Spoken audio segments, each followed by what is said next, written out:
नमस्कार दर्शकों, मैं हूं आपके साथ प्रियंका शर्मा। रिपब्लिक के डिजिटल प्लेटफॉर्म में आप सभी का बहुत स्वागत है। मेरे साथ है retired major general SP Sinha sir और एक अच्छी खासी रिसर्च के साथ सर यहां पर बैठे हैं। आज आपको बताएंगे कि इजराइल और ईरान के बीच में जो लगातार युद्ध शुरू हो चुका है ये कहां पहुंच सकता है, किस दिशा में जा रहा है और इस युद्ध के बाद से दुनिया क्या वाकई दो धड़ों में बट जाएगी, दुनिया पर क्या कुछ असर होगा, इंडिया पर क्या कुछ असर होगा, मैं सब कुछ आपको बताऊंगी। लेकिन पहले ये समझना होगा कि मिडिल ईस्ट में जिस बात का डर बना हुआ था वही हुआ। इजराइल ने ऑपरेशन राइजिंग लायन के तहत मिडनाइट में अटैक किया ईरान पर और मुख्य तौर पर 5 चरण में ये अटैक होता है। परमाणु साइट्स को निशाने पर लिया जाता है। जानकारी है कि नातांज समेत 3 साइट्स ध्वस्त हो चुकी हैं ईरान की और वहीं से ईरान ने भी एकदम काउंटर अटैक किया। ऑपरेशन ट्रू प्रॉमिस 3 के तहत इस पूरे मिशन को चलाया। लेकिन सर, सबसे पहला सवाल यही, इस युद्ध के बाद से क्या दुनिया दो धड़ों में बढ़ती हुई दिख रही है? 2 धड़ों में या 3 धड़ों में तो बटेगी, स्वाभाविक है। सबसे जो पहला प्रश्न उठता है कि इजराइल ने ऐसा क्यों किया। इजराइल की पॉलिटिकल लीडरशिप का सोच बहुत साफ है कि हम ईरान को न्यूक्लियर पावर नहीं बनने देंगे, क्योंकि ये इजराइल के लिए जीवन मरण का सवाल है, ज़िंदगी और मौत का सवाल है।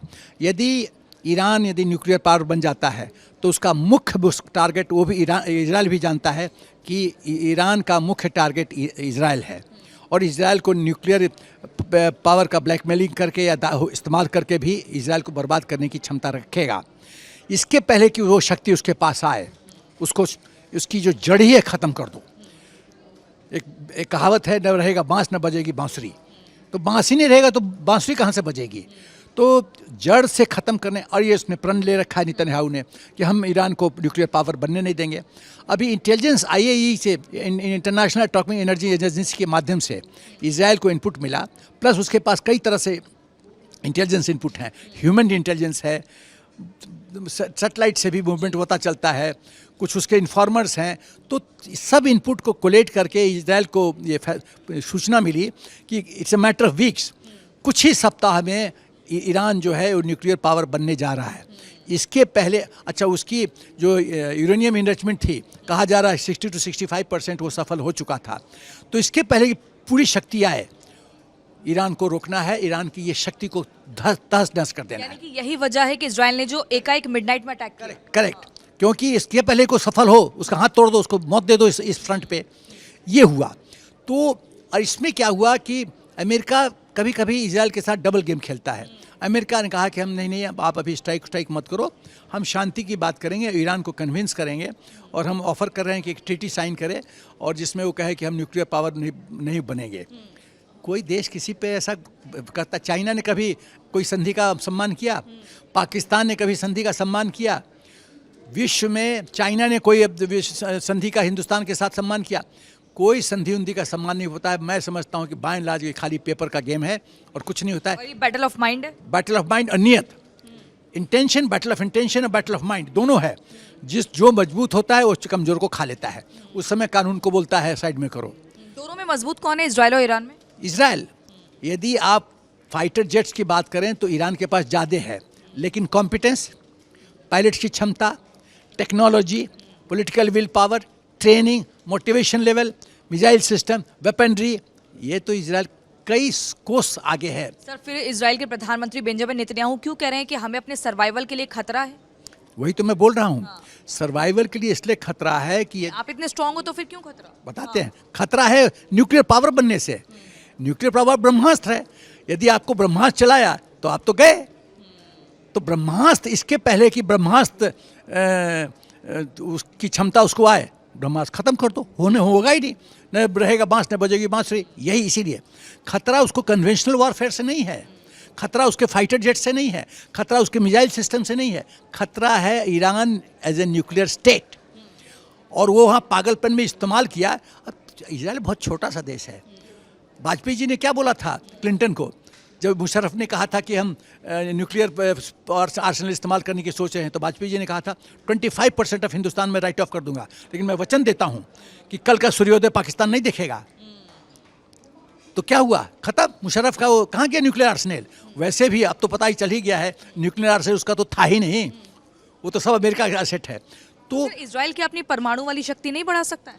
परमाणु शक्ति तो ऑलरेडी, इजराइल तो न्यूक्लियर पावर है, Israel is already a nuclear power state. अब क्षमता देखिए, आपको वेपनरी बढ़ाना है, आप everything, every equipment number calculated होता है थ्रेट परसेप्शन बस पे। वो चाहता है कि वो पावर सिर्फ हमारी बनी रहे, बस ईरान की ना हो। यदि हमारे पास मान लीजिए 50 मिसाइल हेड्स हैं न्यूक्लियर पावर, और उसके बाद कुछ नहीं है, तो हम पावरफुल है कि वो पावरफुल है? हाँ, मतलब कोई भी ऐसा हो गया कि कोई भी दो जने वो ये नहीं चाहेगा कि दूसरा व्यक्ति मेरे लेवल पे खड़ा हो जाए। यदि मैं द्रोणाचार्य तो पुत्र मोह में, अर्जुन मोह में, अर्जुन को पहले ब्रह्मास्त्र का ज्ञान दिया, तो क्या बोला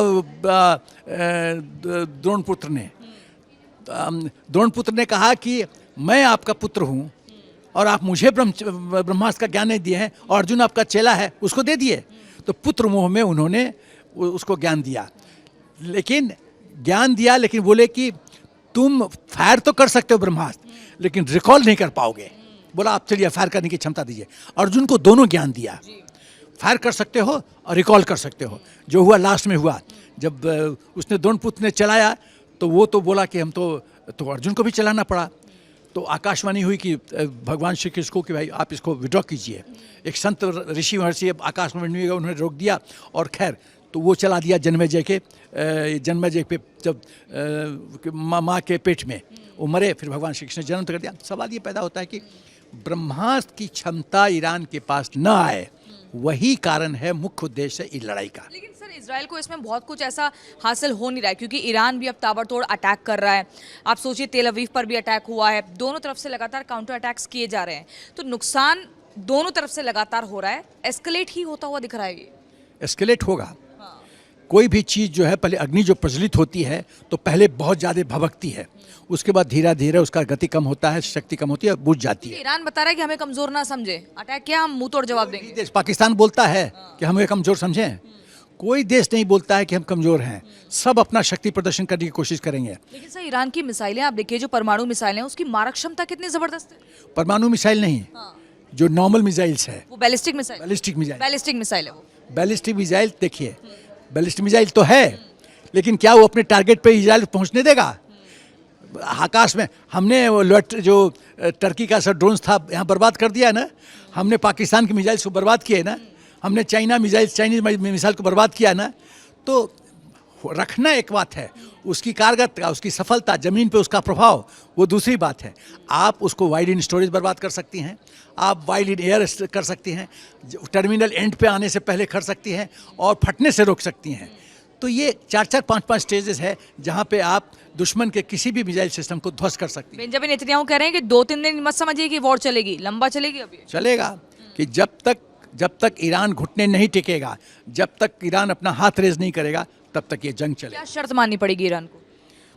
देखिए, जब कमजोर होता है, कमजोर के पास कोई शर्त नहीं होता है। शर्त तो डिक्टेट करेगा नेतन्याहू। हाँ, मतलब उसकी क्या शर्त माननी पड़ेगी ईरान को? ईरान को पहली चीज़ तो वो फ्यूचर में कोई न्यूक्लियर पावर नहीं डेवलप करेगा, ये टीटी साइन करो। ये प्रैक्टिकली पॉसिबल है? करना पड़ेगा। यदि आप एटलीस्ट कागज पे तो साइन करोगे। ठीक है, पहला हो गया। पहला। और यदि आप खुफिया तरीके से डेवलप करने की कोशिश करते हो तो हम अटैक करेंगे, सेम जैसा अभी किया। और हम आपको अपना न्यूक्लियर फैसिलिटी कुछ भी होगा, होने से पहले हमको इन्फॉर्म करना पड़ेगा, हमारा परमिशन लेना पड़ेगा। इस तरह की टफ कंडीशन डालने, लेकिन अंतर्राष्ट्रीय स्तर पे कोई किसी का नहीं है, गोपनीय तरीके से लोग सब करते हैं। लेकिन इजराइल का जो मैंने कहा, ह्यूमन इंटेलिजेंस, नॉर्मल इंटेलिजेंस इतना सशक्त है, मोसाद उसका इतना प्रोफेशनल बॉडी है कि उसको पता हो जाएगा तो अटैक करेगा। क्योंकि ये जीवन मौत का सवाल है, मैं बोल रहा हूँ। न्यूक्लियर, नेतन्याहू ने आज भी कहा है, हम ईरान को न्यूक्लियर स्टेट नहीं बनने देंगे। Simple one line strategy, grand strategy, one line, हम ईरान को न्यूक्लियर स्टेट नहीं बनने देंगे। ठीक है, मुझे ये बताइए सर, हाजिजा दे का भी खात्मा हो चुका है, और इसके खात्मे से ईरान को कितना नुकसान हुआ है, मैं एक बार दर्शकों को ये बता दूं। जो हाजिजा दे है, उसके बारे में बताया जाता है कि टॉप कमांडर और परमाणु वैज्ञानिक भी मारे गए हैं। यही जो है, जितनी भी पूरा कैसे मिसाइल अटैक करना है, कहाँ पर करना है, इसकी पूरी जिम्मेदारी इसके पास थी। मतलब इजराइल ने एकदम चुन चुन कर वार किए हैं। 5 वो चरणों में जो वार किए गए सर, वो भी मुझे बताइए। देखिए, कोई भी ऑपरेशन में मेन की प्लेयर्स या डिसीजन मेकर या डिसीजन इन्फ्लुएंसर्स कौन कौन है? एक तो हेड ऑफ स्टेट, जो पॉलिटिकल डिसीजन लेगा। टॉप मिलिट्री लीडरशिप, आपका न्यूक्लियर आर्सेनल, आपके न्यूक्लियर साइंटिस्ट, आपका न्यूक्लियर फैसिलिटीज़ और आपकी सेना, यही 5-6 हैं जो कि की प्लेयर्स हैं।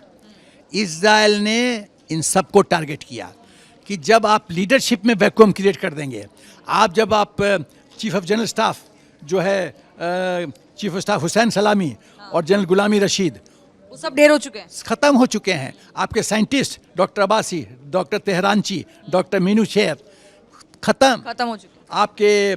आप यदि न्यूक्लियर फैसिलिटी की बात कीजिए, नतांज न्यूक्लियर साइट, पार्चिन न्यूक्लियर मैं ये पूछना चाहती थी, नतांज समेत 3 न्यूक्लियर साइट्स इजराइल कह रहा है कि हमने ईरान की तबाह कर दी है। क्या ये प्रैक्टिकली पॉसिबल है किसी भी न्यूक्लियर साइट को तबाह करना? दो तरह अंडरग्राउंड होती है ना। मैं मानता हूँ 2 तरह की सोच है। क्या आपने पूरी तरह से ख़त्म कर दिया, या ऐसा इस्तेमाल किया शक्ति का कि आप यूज़ नहीं कर सकते हो। हमने हिंदुस्तान में पाकिस्तान के न्यूक्लियर फैसिलिटी के साथ क्या हुआ एंट्री गेट पे अटैक हुआ और वहीं से वो बौखला गए, रेडिएशन हुआ। अब वो तो 1000 साल के लिए नॉन फंक्शनल है। 1000 ईयर्स तक वो न्यूक्लियर फैसिलिटी इस्तेमाल नहीं कर सकता पाकिस्तान। और सबसे बड़ी बात है ये है कि अधमरा होकर ज़्यादा चोटिल किया जाता है। आईसीयू में है और खर्चा करो, दवाई खिलाते रहो, लेकिन उसमें तो जान आ गया नहीं। तो ये कहानी है। पहला चीज़ तो ये है कि क्या आप उस न्यूक्लियर शक्ति को पूरी तरह से नॉन यूजेबल कर सकते हो? कर दिया। हिंदुस्तान ने दिखाया, किया, हुआ है।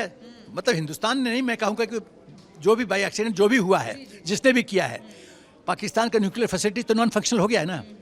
तो इजराइल ने भी तो न्यूक्लियर फैसिलिटी सब बंकर के नीचे आप हो सकते हो। आप 44 फीट 200 जितना भी फीट नीचे जाते हो, 40 लेयर्स क्रिएट कर सकते हो। पूरी तरह से ध्वस्त नहीं कर सकते, लेकिन आपको नॉन फंक्शनल कर सकते हो। सर मुझे ये बताइए कि अब ईरान के हवाई क्षेत्र की रक्षा कौन करेगा, क्योंकि हाजीजे तो खत्म हो चुका है, जो कि विदेशों में हमला करने से जुड़ी रणनीति पर काम करने की जो जिम्मेदारी लेता था। आपको याद होगा 2024 में जो हमला हुआ था, तब भी इसने ठोस रणनीति बनाई थी। तो बहुत ही स्ट्रेटेजिकली और एकदम पॉइंटेड अटैक किया इजराइल ने। देखिए, यदि टॉप मिलिटरशिप ग्रैंड स्ट्रेटजिस्ट है, टैक्टिकल ऑपरेशंस का मास्टर है, तो वो बहुत खतरनाक है।